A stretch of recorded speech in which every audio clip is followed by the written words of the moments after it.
السلام علیکم ورحمۃ اللہ وبرکاتہ. اعوذ باللہ من الشیطان الرجیم. بسم اللہ الرحمن الرحیم. وَيَسْأَلُونَكَ عَنِ الْمَحِيضِ. یہ تجھ سے پوچھتے ہیں، نبی کو مخاطب کر کے اللہ فرماتا ہے کہ یہ لوگ تجھ سے پوچھتے ہیں عن المحیض، حیض کا حکم کے بارے میں. اس کا یہاں پہ مخصوص عبارت ہے عن الودی فی زمن الحیض، کہ حیض کے دنوں میں عورتوں سے ہم مل سکتے ہیں کہ نہیں، یا عن حکم الحیض، حیض کے کیا احکام ہیں. یہاں پہ ان کا شان نزول یہ تھا کہ جو عیسائی تھے اس زمانے میں، اس زمانے کا تو نہیں پتا، اس زمانے میں جو پڑھا ہے کتابوں میں، کہ جو عیسائی تھے، کرسچین تھے، یہ حیض کی حالت میں بھی اپنی عورتوں سے مجامعت کرتے تھے، ملاپ کرتے تھے. اور جو کفار تھے تو ان کے عورتوں کے جب حیض کے دن آتے تو وہ ان کو گھروں سے نکالتے تھے، اور گاؤں سے باہر دور جا کے کچھ گھر ہوتے تھے اور اس میں جا کے وہ ٹھہرتے تھے. اور یہ کھانا دینے جب جاتے تھے تو کوئی بڑی سی لکڑی کے ساتھ باندھتے تھے، ڈنڈے کے ساتھ، اور اس طرح وہ جا کے پھر وہ اس کو کھول کے رکھتے تھے اور یہ واپس آتے تھے. اور اس طرح جو 8-9 دن اس رسوائی کے ان کے گزرتے تھے. تو صحابہ پریشان تھے کہ ان کو دے کے یہ تو بالکل اس کو مانتے نہیں، یہ کرسچین عیسائی، اور وہ اتنی نفرت کرتے ہیں. تو قرآن نے فیصلہ سنایا کہ یہ ایسی نہیں ہے، نہ گھر سے نکالنے ہیں نہ ان سے مجامعت کرنا ہے، دونوں کام نہیں کرنے، اپنے گھر میں ہی رکھنا ہے. بلکہ علماء جو بتاتے ہیں کہ جو شرمگاہ ہے، مطلب عورت کا ناف سے گھٹنے تک یہ درمیان کا جو حصہ ہے، اس کے علاوہ آپ اس سے فائدہ بھی لے سکتے ہو، آپ اس کے قریب بھی جا سکتے ہو. صرف جو ناف ہے اور گھٹنے اس کے درمیان آپ نے عورت سے نہیں ملنا ہے، اتنا تک اسلام اجازت دیتا ہے. لیکن اگر اس میں یہ مسئلہ ہے کہ اگر کوئی ایسا مرد ہے جس کو پتا ہے کہ یار مجھ سے اپنے آپ پہ قابو نہیں رکھ سکتا، اور اس سے وہ کوئی اور غلط کام میں جا کے اس کو شبہ ہے، تو پھر وہ قریب نہیں جائے گا، عورت کو قریب نہیں جائے گا. باقی کوئی پابندی نہیں ہے، وہ کھانا بھی بنا سکتی ہے، اس کے ہاتھ کا کھانا بھی صاف ہے، سب کچھ صاف ہے، گھر میں بھی رکھ سکتی ہے. تو اس کے بارے میں یہ حکم آیا، قل اے نبی تو فرما دے ان کو، ہوا اذن، کہ یہ جو دن ہے، یہ جو ہے یہ گندگی کے دن ہے. فاعتزلوا النساء، سو تم الگ رہو اپنی بیویوں سے، فی المحیض، حیض کے وقت، حیض کے دنوں میں عورتوں سے الگ رہو. الگ رہنے کا مطلب یہ وتی سے الگ رہنا، اس کے ساتھ مجامعت نہیں کر سکتے آپ، اس کے ساتھ جماع نہیں کر سکتے، باقی نہیں، باقی ان کے ساتھ رہ سکتے ہیں. وَلَا تَقْرَبُوهُنَّ، اور نزدیک نہ ہو، حَتَّى يَطْهُرْنَ. یہ وَلَا تَقْرَبُوهُنَّ یہ اس کا معنی ہے کہ وہ مرد جس کو اپنے آپ پہ قابو نہ ہو، جس کو پتا ہے کہ یار مجھ سے آگے کوئی غلط کام ہو سکتا ہے، تو وہ قریب نہیں ہونا ہے. اس کے لیے شرط ہے وَلَا تَقْرَبُوهُنَّ حَتَّى يَطْهُرْنَ، یہاں تک کہ وہ پاک ہو جائے. اور وَلَا تَقْرَبُوهُنَّ کا معنی یہ بھی ہمیں استاد نے بتایا ہے کہ شہوت کی بات بھی نہ کرے عورت سے، مذاق، ہنسی، گپ شپ، جس سے وہ اس کے قریب جو ایسیسریز ہوتے ہیں جماع کے، جس کی وجہ سے انسان جماع کی طرف جاتا ہے، وہ نہیں کرنا ان دنوں میں، تاکہ ایسا نہ ہو کہ پھر انسان عاجز ہے. فَإِذَا تَطَهَّرْنَ، پھر جب خوب پاک ہو جائے. دیکھو توڑی پاک نہیں، خوب پاک کا مطلب یہ ہے کہ وہ دن بھی ان کے نکل جائے، صحیح فائدہ اور صفائی، اور اس کے بعد وہ غسل بھی کریں.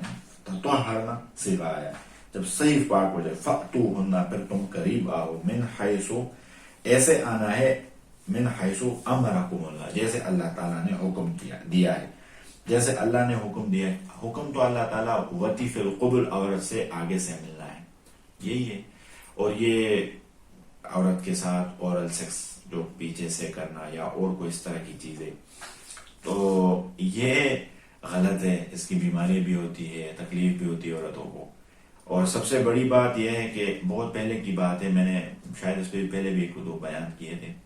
مجھے ایک لڑکا نے ایک موبائل میں کلپ دکھایا، یہ اب مجھے پتا چلا، یہ لاسٹ ٹائم، مجھے اس ٹائم میں نہیں جانتا تھا، انجینئر محمد علی مرزا کا. تو کہتے ہیں کہ جی دیکھو، ایک عالم دین تھا ہمارا کوئی حنفی، وہ کہتا ہے کہ جی اورل سیکس جسے ہم بولتے ہیں، عورتوں کو پیچھے سے اس کے ساتھ کرنا غلط، یا منہ کے ساتھ یا کوئی اور اس طرح مطلب انڈرسٹوڈ باتیں بڑے اس کو سمجھتے ہیں سارے. تو یہ چیزیں انہوں نے کہا عالم نے کہ غلط ہے, تو اس کے ساتھ انہوں نے دوسرا وہ لگایا تھا کہ دیکھو یہ اس ٹائم تو نہیں جانتا تھا, پگڑی بھی تھی, میں شاید عالم دین ہے یہ. میں نے کہا یار یہ غلط ہے, ہمارے استاد نے ہمیں کبھی ایسے, تو ہم نے پوچھا بھی نہیں ہے لیکن ایسی بات انہوں نے کی بھی نہیں ہے, یہ کیا بات ہے, یہ تو حدیث میں ایسی چیزیں کہاں پہ ملیں گی, نعوذ باللہ صحابہ اور نبی پاک صلی اللہ علیہ وسلم کے بارے میں سوچ بھی نہیں سکتا بندہ. لیکن یہ چیز غلط ہے, ہم نے نہیں دیکھا اپنے استادوں کو اس طرح کی باتوں پہ, اس طرح جو انہوں نے ہمیں کوئی بتایا ہے, ہاں منع کیا ہے ان چیزوں سے کہ یہ غلط ہے, جیسے یہاں پہ بھی آئے. تو وہ کہتے ہیں کہ جی اگر یہ کوئی بولے تو قرآن میں تو کہیں نہیں آتا کہ یہ غلط ہے, قرآن میں تو بالکل یہ نہیں آتا. اب یہ من حیث امرکم اللہ, جیسے اللہ امر کرے, اللہ امر کرے تو امر سے مراد تفسیر یہ مانا کرتا ہے کہ وطیف القبل, جمع کرنا, آگے سے کرنا. ان اللہ یحب التوابین, اللہ پسند کرتا ہے توبہ کرنے والوں کو, وہ یحب المتطہرین, اور گندگی سے بچنے والوں کو بھی اللہ پسند کرتا ہے, غلط کاموں سے بھی اللہ ان کو پسند کرتا ہے جو غلط کام نہ کرے.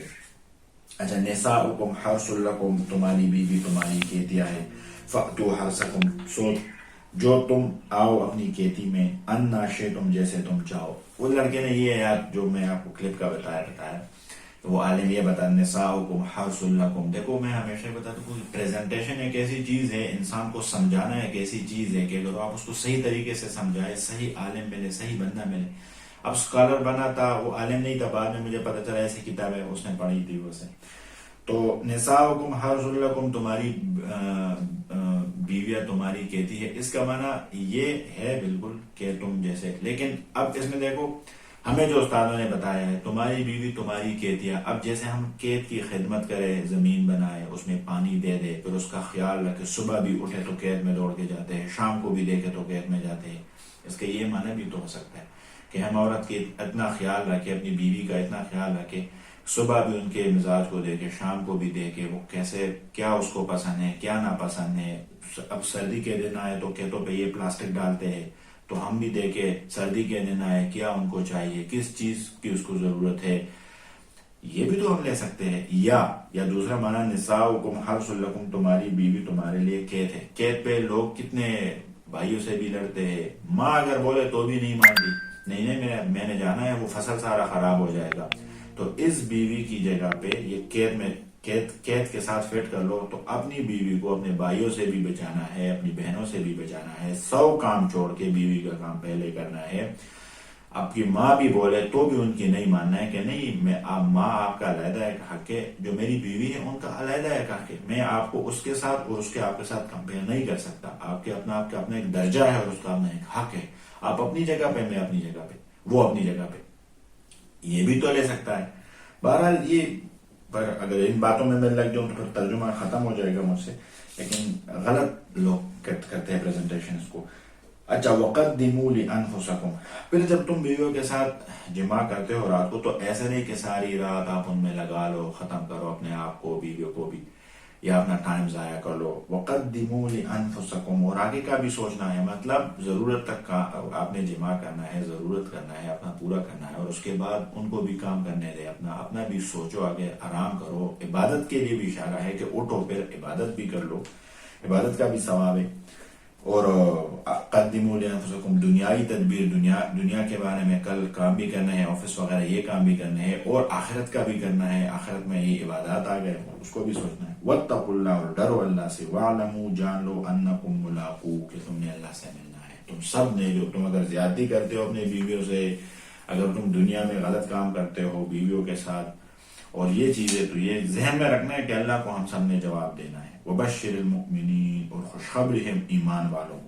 میں ایک بات بتا دوں, قیامت کے دن سب سے پہلے جو سوال کیا جائے گا وہ بیوی سے سوال, میاں بیوی کو سامنے کریں گے, بیوی سے پوچھیں گے کہ یہ مرد جو ہے, اس نے آپ کے ساتھ کیسا کام گزارا تھا دنیا میں, اس نے آپ کو کیسے رکھا تھا. کیونکہ بیوی یہاں پہ اس کو وہ ہمیشہ وہ کمزور بھی ہے, اور مرد کو اللہ تعالیٰ نے یہاں پہ جیسے آگے آتا ہے درجہ, اللہ نے اس کو وللرجال علیہن درجہ, مردوں کو اللہ نے درجہ دیا ہے, عورتوں کو فضیلت دی ہے. تو وہاں پہ کام الٹا ہوگا, پہلے بیوی سے پوچھیں گے.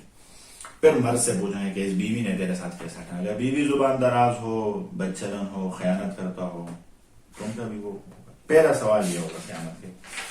وَلَا تَجْعَلُوا اللَّهَ، اور تم مت بناؤ اللہ کے نام کو عُرْضَةً لِأَيْمَانِكُمْ نشانہ، اللہ کے نام کو قسموں میں نہ بناؤ کہ اللہ کے نام کی قسم، قسم خدا کی قسم ہے یہ کام ہوا ہے، قسم ہے یہ کام ہوا. قسم تین قسم کی ہے. ایک ہے قسم یمین، قسم کو یمین بولتے ہیں. یمین منعقدہ یعنی قسم منعقدہ، یمین غموس یعنی قسم غموس، یمین لغوہ. یہ غموس اور لغوہ لغوہ یہ ہے کہ جو آج کل لوگ کرتے ہیں قسم خدا کی ایسا ہوا، قسم سے میں نے یہ دیکھا ہے، قسم سے یہ ہوا ہے. یہ لغوہ ہے، بار بار بولتا ہے، اس کا کوئی پکا نہیں ہے. غموس یہ ہے جو ناجائز پہ بننا ہے. منعقدہ وہ ہے کہ بندے کو پتا ہو یہ کام غلط ہے اور پھر بھی وہ قسم کا ہے. پھر اگر وہ قسم توڑے تو پھر یا ایک غلام آزاد کرنا ہے، جو آج کل ادھر تو نہیں ہے پاکستان میں، وہ تو نہیں ہے. پھر اس کے بعد یہ ہے کہ 10 بندوں کو کھانا کھلائے گا. اگر وہ اس کی بھی ان کے پاس نہیں ہے، وہ تو طاقت نہیں ہے، تو پھر 3 روزے رکھے گا. یہ قسم کی وہ ہے. اچھا، لا یؤاخذکم اللہ، اور نہیں پکڑتا اللہ تعالیٰ تم کو باللغو، اگر تم بےہودہ قسم کھاؤ. نہیں چاہیے کہ بندہ اپنے آپ کو چینج کر لے، زبان کو چینج کر لے، لیکن پھر بھی اگر بار بار قسم کھاتے ہیں چھوٹی چھوٹی باتوں پہ، جو قسم خدا جیسے یہ عادت والی ہے، تو اس پہ اللہ نہیں پکڑتا. فی ایمانکم، جو تم قسمیں کھاتے ہو، لغو قسم کی طرف اشارہ ہے. ولکن یؤاخذکم، لیکن اگر تم قسم کھاؤ بما کسبت قلوبکم، جو دل سے ارادہ کرتے ہو کسی چیز کا، جیسے ناجائز قسم کہتے ہیں، تو اس کا پکڑ ہوگا. واللہ غفور الرحیم، اللہ بخشنے والا مہربان ہے. اور اگر ایسا ایک بندہ قسم کھائے کہ قسم سے میں قسم کھاتا ہوں میں نماز نہیں پڑھوں گا، ٹھیک ہے، یا میں قسم کھاتا ہوں کہ میں ماں باپ کی خدمت نہیں کرنا ہے میں نے، یا میں قسم کھاتا ہوں کہ میں نے یہ کام نہیں کرنا ہے، یہ غلط قسم ہے. ٹھیک ہے، اس کے 3 روزے رکھے گا، 10 بندوں کو کھانا کھلائے گا، اس میں سے ایک کام کرے گا. ٹھیک ہے، اور قسم توڑے گا، کیونکہ یہ قسم ویسے فضول میں قسم ہے. للذین یؤلون، اچھا وہ قسم، وہ لوگ، وہ جو مرد جو قسم کھاتے ہیں، من نسائہم، ایلا کا ایلا یہ ہے کہ وہ قسم کھاتے ہیں کہ میں اپنی عورت کے قریب نہیں جاؤں. تربصوا، اور انہوں نے مہلت رکھی، 4 اشہر، 4 مہینے. اب 4 مہینے اگر یہ رکا، 4 مہینے کے اندر یہ گیا تو ٹھیک ہے. اللہ تعالیٰ کیا آگے آتا ہے، فَإِن فَاؤوا، اگر یہ باہم مل گئے، فَإِنَّ اللَّهَ غَفُورٌ رَحِيمٌ، اللہ بخشنے والا مہربان ہے. اور اگر یہ 4 مہینوں سے ٹائم زیادہ ہو گیا، اس کی آپس میں نہیں ملے، تو پھر اس میں تجدید نکاح آئے گا، نکاح تازہ کریں گے یہ لوگ. وَإِنْ عَزَمُوا الطَّلَاقَ، اور اگر اس کا جو یہ کہتے ہیں کہ میں اپنی عورت کے قریب نہیں جاؤں گا، اگر یہ عزم جو ذہن میں اس نے طلاق کا رکھا تھا، تو فَإِنَّ اللَّهَ سَمِيعٌ عَلِيمٌ، اللہ جاننے والا ہے. لیکن ایسے الفاظ کے ساتھ پھر طلاق بائن آتا ہے، اس میں بڑی ڈیٹیل ہے. یہ پھر مقامی علماء سے بندہ پوچھے تو اچھا ہوتا ہے. والمطلقات، اور طلاق والی عورتیں، اگر اس کو کسی عورتوں کو طلاق ملے، یہ تربصنا، وہ انتظار کرے، بانفسہن، اپنے آپ، اپنے نفس میں، مطلب اپنے آپ کو روکے، 3 قروء، 3 حیض تک. ایک عورت کو طلاق ملے، 1 حیض، 2 حیض، 3 حیض، ان کے 3 ماہوارے، 3 پیریڈ گزر گئے، تیسرا جیسے ختم ہوگا اس کے بعد وہ دوسرے مرد کے ساتھ نکاح کر سکتا ہے. وَلَا يَحِلُّ لَهُنَّ، اور اگر ان تین میں، پہلے میں یا دوسرے میں اس کا وہ کوئی نظام چلا تھا پہلے ہسبینڈ سے، اور وہ رحم میں کچھ تھا ان کا، اور وہ پریگنٹ ہو گئی، تو اس کے بارے میں آتا ہے. پھر وہ اس کو یہ نہیں چاہیے کہ اَن يَكْتُمْنَ مَا خَلَقَ اللَّهُ، کہ وہ چھپائے جو اللہ نے بنایا ہے، پیدا کیے، فی ارحامہن، اس کے رحموں سے. اکثر یہ ہوتا ہے کہ جب طلاق دیتے تو عورت کہتے ہیں بس باپ گیا، اس کے بیٹے کو میں نے کیا کرنا، میں نے وہ بھی ضائع کرنا، یا ضائع کر دیتی، یا اگر بہت بڑا ہے تو وہ بچہ مطلب پورا ہے تو وہ کئی سائڈ پہ آپ کو مطلب کئی جگہ پہ جا کے چھپ جاتی ہے، کسی کے میں کراچی گئی ہے، اسلام آباد گئی ہے، ادھر گئی ہے، بچہ ہو جاتے اٹھا کے کسی گھر کے سامنے رکھتے ہیں. یہ بالکل غلط ہے، اس کو رکھنا ہے، پالنا ہے، صحیح بچہ ہے وہ، اس کے باپ کی سزا اس کو کیوں دینا ہے. ان کن یؤمن، یہ وہ کرتی ہے، وہ عورتیں کرتی ہے، یؤمن باللہ والیوم الاخر، جو اللہ اور اس کے آخرت پہ ایمان رکھتے ہیں، اس کو پتہ ہے کہ میں نے آخرت میں اللہ سے ملنا ہے، وہ عورتیں کرتی. جو نہیں کرتی تو وہ آج کل دیکھتے ہیں آپ لوگ، جو جی میں آئے وہ کرتی ہے، پھر چونکہ اس کو یقین ہی نہیں ہے اللہ کے سامنے جانے کا اور قیامت کے دن کا. وبعولتہن، اور مرد جو ہے، خاون جو ہے، احق بردہن، یہ زیادہ حقدار ہے عورت کے لوٹانے میں، فی ذالک، ان ارادو اصلاح، اگر وہ ارادہ رکھتے ہیں صحیح رہنے کا. پھر مرد کو چاہیے کہ وہ پہل کرے، جائے عورت سے معافی مانگے اور اس کو اپنے واپس لے، اپنے ساتھ رکھے. یہ زیادہ حقدار اس میں مرد ہے، نہ کہ عورت بیچاری آئے.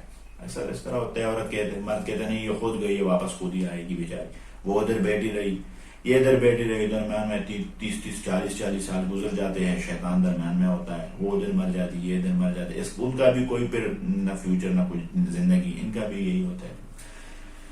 تو ایسا نہیں چاہیے. وَلَهُنَّ مِثْلُ الَّذِي، دیکھو یہاں پہ عورت کا جہاں پہ حق کی بات آئی ہے وہ اللہ تعالیٰ نے آگے کیا ہے. وَلَهُنَّ، اور عورت کے لیے حق ہے، عورت کا حق پہلے ہے، زیادہ ہے. مثل الذی، اس مرد کی طرح ہے، علیہن بالمعروف، دستور کے موافق انہوں نے حسن معاشرت میں عورت کا بھی حق ہے جیسے مرد کا ہے. یہ نہیں کہ بس عورت ہے تو کچھ نہیں ہے، بس جو ہے مرد ہے. لیکن آخرت اب بعد میں اللہ فرماتے ہیں وَلِلرِّجَالِ، اور مردوں کو علیہن درجہ، عورتوں پہ اللہ نے فضیلت دی ہے. وہ یہی ہے کہ عورت مرد وجود سے سخت ہے، کام کار سارے باہر کے کرتے ہیں، ڈیلنگ کرتے، لوگوں سے ملتے، تو یہ ان کاموں میں مرد کو اللہ تعالیٰ نے فضیلت دی. باقی انبیاء رسول جتنے آئے تھے، پہلے بھی یہ بات ہوئی تھی، سارے مرد آئے تھے، چونکہ مرد کا جو فہم فتن ہوتا ہے، ان کا جو عقل ہوتا ہے وہ بنسبت عورت کی کافی وہ اسٹرانگ ہوتا ہے. عورت تو کچھ بھی نہیں، اس کا نہیں، کچھ دو بات کرو تو ڈائیورٹ ہو جاتی ہے دوسرے سائڈ پہ. بہرحال وَلِلرِّجَالِ عَلَيْهِنَّ درجہ، مردوں کو اللہ نے فضیلت دی ہے عورتوں کو. واللہ عزیز حکیم، اللہ زبردست حکمت والا ہے، تدبیر والا ہے. صدق اللہ العظیم.